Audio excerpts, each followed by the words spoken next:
Hello everyone, welcome to Practice Mocks YouTube channel on regulatory bodies examination.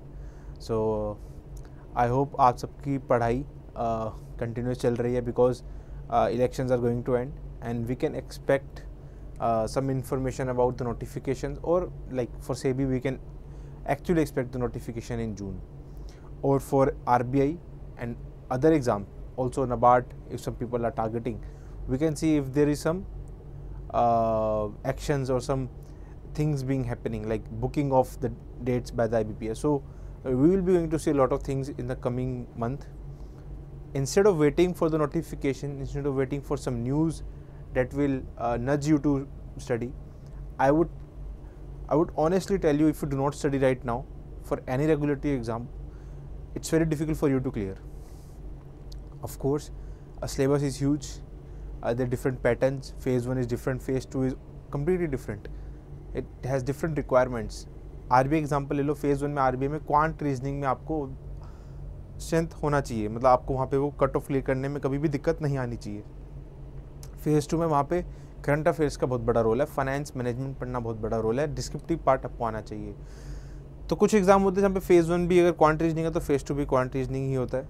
वहाँ पे तो इतनी प्रॉब्लम नहीं आती है. बट RBI जैसे एग्जाम में जहाँ पे सिलेबस बड़ा है, पैटर्न डिफरेंट है, फेज़ 1 फेज़ 2 का दोनों अलग चीज़ है बिल्कुल. एक मैथ्स रीजनिंग इंग्लिश की बात कर रहा है, GA की बात कर रहा है, एक सीधा डिस्क्रिप्टिव की बात कर रहा है. ठीक है, ऑब्जेक्टिव डिस्क्रिप्टिव आपका ट्रांजिशन हो रहा है. तो of course you need to prepare early. The early you prepare, the more chance for you to clear if you are no average student and if you are not prepared before. So right now is the best time. And how Practice Mock is helping you on daily basis, we are trying to bring the videos on different topics which is relevant for exam. Like I have brought videos on RBI dividend, bad bank, alternative investment funds. See, all these topics are important and you can definitely see any question in either descriptive, objective in phase 1 and phase 2. I am sure इस बारी RBI dividend से कहीं ना कहीं या phase 1 phase 2 में कुछ ना कुछ आएगा ही आएगा. ऑल्टरनेटिव इन्वेस्टमेंट फंड से कहीं ना कुछ आएगा ही आएगा. ठीक है, because these things are in news. AIF बार बार न्यूज़ में रहता है. ठीक है, पिछली बारी न्यूज़ में क्या होता, मतलब जब लास्ट वीडियो में, because the valuation method of AIF was relaxed. ठीक है, so I will explain you today's article. ये आर्टिकल बात करता है हमारी स्टेट को लोन लेना for capital expenditure. Now news क्या है, आपको पता होगा कि there is a new type of loan given by central government to state government which is an interest free and 50 year for infrastructure purposes. Infrastructure purposes के लिए 50 साल का फ्री इंटरेस्ट रेट पे लोन देती है सेंट्रल गवर्नमेंट स्टेट गवर्नमेंट को. तो ये न्यूज़ में इसलिए था बिकॉज 75,000 करोड़ बात की गई थी इंटरिम बजट के अंदर कि हम इतना इस साल देंगे. बट अब बता रहे हैं क्योंकि फुल ईयर बजट आने वाला है, तो we can expect the figure to be 1.3 CR, 1.3 trillion. Basically 1.3 trillion means 1,30,000 crore. ठीक है, 1 ट्रिलियन कितना होता है, 1 ट्रिलियन इज 1 लाख करोड़. ठीक है,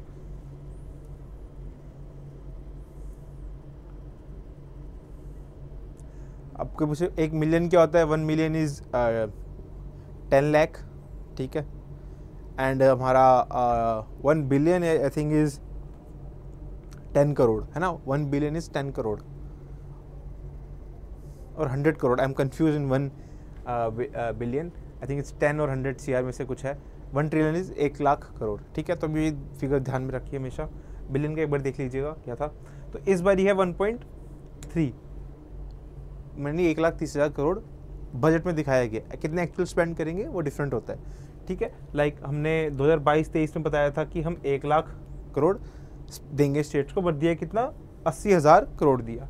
फिर हमने 1,30,000 ही 23-24 में किया, बट हमने 1,10,000 दिया. इस बार भी हमने 1,30,000 बोला है. और अगेन कितना देंगे, that depends on what thing it depends. I will talk about in this section, in this 3 points about the 50 year interest free loan. ठीक है, अब इसके अलावा कुछ बेसिक्स बातें करते हैं, like difference between capital expenditure and revenue expenditure और capital receipt, revenue receipt.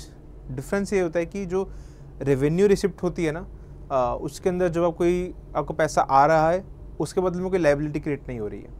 Similarly जब रेवेन्यू एक्सपेंडिचर कर रहे हो, अगेन कोई आपका एसेट नहीं जा रहा है. आई विल एक्सप्लेन। फॉर एग्जाम्पल, अगर आप लोन ले रहे हो, आपके पास पैसा आ रहा है, it is a capital receipt. Capital receipt क्यों है? रिसिप्ट तो आपको पता है कि पैसा आ रहा है लोन लेने पे, बट कैपिटल इसलिए बिकॉज आपकी फ्यूचर लाइबिलिटी बन रही है। वो जो इंटरेस्ट है आपको फ्यूचर में पे करना है, इट इज़ योर लाइबिलिटी। तो कोई भी खर्चा, कोई भी इनकम अगर आपकी एसेट या लाइबिलिटी में चेंज लेके आती है तो वो हमारी कैपिटल नेचर की हो जाती है। अदरवाइज वो रेवेन्यू की होती है, जो हमारे प्रॉफिट लॉस अकाउंट में जाके सेटल होती है। ठीक है, ये सब एसेट क्या है, लाइबिलिटी क्या है, मैं एक्सप्लेन करता हूँ। एसेट वो चीज़ होती है जो आपको फ्यूचर में कुछ इनकम देगी, फ्यूचर में फ़ायदा देगी। ओके, हम कहते हैं प्रॉफिट्स। जो प्रॉफिट्स होते हैं आपको क्या लगता है क्या है ये? What are profits? Ultimately company के प्रॉफिट्स क्या है? इज इट एसेट और लाइबिलिटी? It is liability. हमें लगेगा प्रॉफिट तो कंपनी का एसेट हो गया, नहीं। लाइबिलिटी इसलिए है कि उस कंपनी को जो प्रॉफिट्स हैं अल्टीमेटली उसके शेयर होल्डर्स के, एंड शेयर होल्डर्स अलग होते हैं, कंपनी अलग होती है। तो अल्टीमेटली जो प्रॉफिट्स हैं वो बाद में फ्यूचर में शेयर होल्डर्स के पास ही जाएंगे। पहले डिविडेंड के फॉर्म में जा सकते हैं, बाद में कैपिटल रिजर्व के फॉर्म में, जो अल्टीमेटली हमारे शेयर होल्डर्स के होते हैं। तो it is an liability for the company. What profits are liability? Similarly एक चीज़ होती है प्रीपेड एक्सपेंसेस। एक टर्म होती है प्रीपेड एक्सपेंसेस। आपको लगेगा तो लाइबिलिटी यार एक्सपेंसेस है, नहीं। प्रीपेड एक्सपेंसेस वो एक्सपेंसेस होते हैं जो आपने पहले कर दिए हैं, खर्चा आपने कर दिया है, बट उसका फ़ायदा भी आपको नहीं मिला है। ठीक, उसका फ़ायदा आपको फ्यूचर में मिलेगा। ठीक है, दैट इज़ योर एसेट। जिस चीज़ का फ़ायदा फ्यूचर में मिलने वाला है वो आपका एसेट होता है, जिसका फ़ायदा नहीं मिला, जिससे आपका पैसा जाने वाला है, वो लाइबिलिटी होती है। Like interest rate, sorry interest, आपने लोन लिया, आपने आज तो लोन ले लिया, पैसा आ गया आपके पास, कैश आ गया, ठीक है, बट आपको फ्यूचर में वो जो पैसा तो वापस भी देना है, तो वो लोन जो है आपका लाइबिलिटी हो जाएगा। ओके, सो ये फ़र्क होता है हमारा कैपिटल में एंड रेवेन्यू में। ओके, तो पहला पॉइंट तो हो गया हमारा, ठीक है। फर्स्ट पॉइंट आई थिंक आपको क्लियर होगा। देन सेकंड पॉइंट है हमारा, can state government borrow from RBI? Yes, they can borrow from RBI, but यहाँ पे कुछ कंडीशंस है। They can not borrow from money market, मतलब वो ट्रेजरी जो वो होते हैं हमारे बिल्स होते हैं, वो सब नहीं कर सकते हैं। वेज एंड मीन्स एडवांस ये ले सकती है state government, but short term in 1 साल के अंदर का पैसा वो आरबीआई से नहीं ले सकते। सेंट्रल गवर्नमेंट तो ले सकती है, ट्रेजरी जो हमारे बॉन्ड्स होते हैं, ट्रेजरी बिल्स होते हैं, वो उसके द्वारा, और जो हमारे शॉर्ट टर्म मनी होता है central government state government RBI से ले लेती है, but state government money market यानी 1 साल से कम टेन्योर का पैसा नहीं ले पाती, सिर्फ वेज एंड मीन्स एडवांस ले पाती है, वो अलग चीज़ होती है। वेज एंड मीन्स एडवांस एक अलग चीज़ है, that is not actually a loan, but loan RBI से स्टेट गवर्नमेंट ले पाता है, बट लॉन्ग टर्म का ले पाता है, जिसको स्टेट डेवलपमेंट लोन कहा जाता है, एसडीएल। तो ये ले सकता है आरबीआई से लॉन्ग टर्म में स्टेट गवर्नमेंट, ठीक है, लॉन्ग टर्म। अगला है हमारा, क्या स्टेट गवर्नमेंट जो है वो एक्सटर्नल सोर्सेज से, यानी कि किसी और कंट्री से, एडीबी से, वर्ल्ड बैंक से पैसा ले सकती है? तो आपको लगेगा ले सकती है ना। तो एग्जाम में और क्वेश्चन आता है कि does Constitution of India permit state government to borrow from external sources? मतलब क्या स्टेट गवर्नमेंट का एक्सटर्नल डेट हो सकता है? आपको लगेगा कि यार काफ़ी स्टेट गवर्नमेंट्स में तो एडीबी वगैरह पैसा डालती है, तो of course why not, you will mark it as the correct answer. But in actuality Constitution of India allows only central government to borrow from external sources, not state government. But in 12th Finance Commission, the central government or the Finance Commission said that state governments can borrow from outside, but they need to have the permission of central government. तो ये condition है कि आपको central government की permission लेनी पड़ती है। क्यों लेनी पड़ती है, मैं एक्सप्लेन करता हूँ। देखो, जब कोई आउटसाइडर से पैसा ले रहा है ना, उस पर सॉवरेन गारंटी देनी पड़ती है, वी विल पे बैक। वो स्टेट गवर्नमेंट नहीं दे सकती, वो गारंटी सिर्फ सेंट्रल गवर्नमेंट ही दे सकती है। तो इसलिए स्टेट गवर्नमेंट को एक्सटर्नल सोर्सेज से पैसा रेज करते वक्त सेंट्रल गवर्नमेंट की परमिशन चाहिए होती है, ठीक है।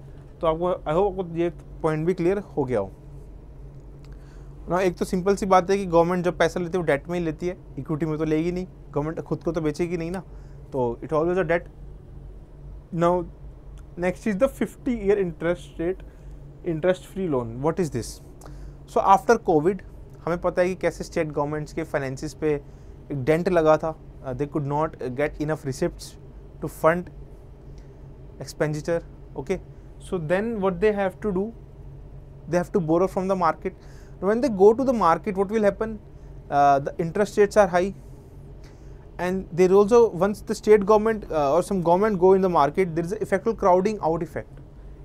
क्राउडिंग आउट इफेक्ट में क्या होता है कि लेट्स से कि मार्केट में 1 लाख करोड़ रुपए पड़े हैं बोरोइंग के लिए, उसमें से स्टेट गवर्नमेंट ने ही हमारा 50,000 करोड़ ले लिए, बाकी 50,000 करोड़ बचा है, बाकी प्राइवेट प्लेयर्स, बाकी लोगों के लिए बचा है। तो सब बहुत सारे लोग बचे हैं, बाकी उनके लिए बहुत कम पूल बच गया, तो इंटरेस्ट रेट बढ़ जाते हैं, और जब इंटरेस्ट रेट बढ़ता है तो चीज़ें महंगी होती हैं, इन्फ्लेशन भी बढ़ती है, बहुत नुकसान होता है उसका, यील्ड बढ़ जाती है हमारी।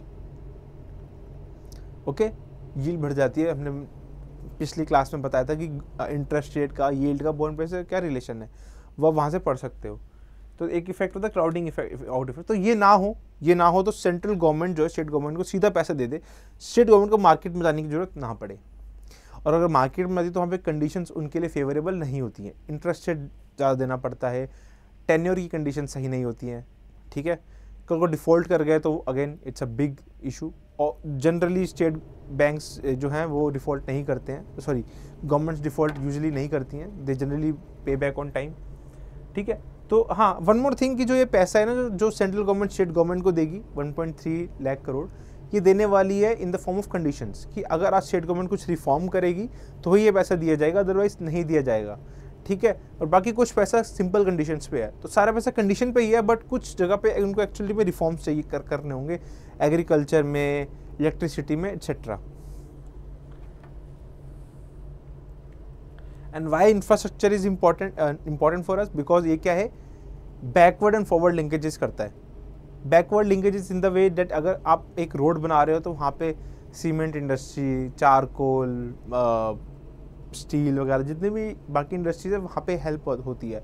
फॉरवर्ड लिंकेजेस में अगर आपने एक रोड बनाया तो वहाँ पे इकोनॉमी बढ़ती है, प्रोग्रेशन होता है, तो there is always a backward and forward linkages, ये तो फ़ायदा है ही है, ठीक है।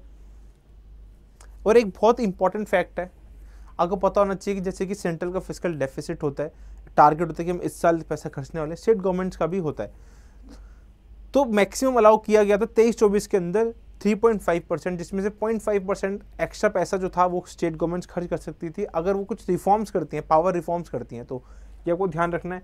अब एक और चीज़, जो स्टेट गवर्नमेंट्स ये पैसा ले रही है सेंट्रल गवर्नमेंट से, क्या ये डेफिसिट काउंट करने में आएगा? नहीं आएगा। मतलब जो हमने बात करी है कि 3.5% of gross state domestic product, state की जीडीपी का 3.5% तक ही डेफिसिट स्टेट गवर्नमेंट रख सकती है, ठीक है। तो जो स्टेट गवर्नमेंट सेंट्रल गवर्नमेंट से इस लोन के द्वारा पैसा ले रही है, तो ये जो पैसा है क्या हमें डेफिसिट में डालेंगे? तो नहीं डालेंगे। अब ये आपको क्लियर होना चाहिए, this money will not be counted in the deficit. ये काफ़ी इंपॉर्टेंट फैक्ट था, ठीक है। So this is what about the today's lecture. एक बार ही जाके मिंट का आप ये आर्टिकल पढ़ना, काफ़ी अच्छी इन्फॉर्मेशन दी गई है यहाँ पे। बाकी जो भी इंपॉर्टेंट चीज़ें थी I have already explained you. The borrowings of state government, can they borrow from external sources, can they borrow from RBI? If they're borrowing from this central government through capex, this 50-year interest free loan, is it counting under their fiscal deficit? No, it is not counted. Okay, so thank you guys, and keep learning and happy learning. Okay.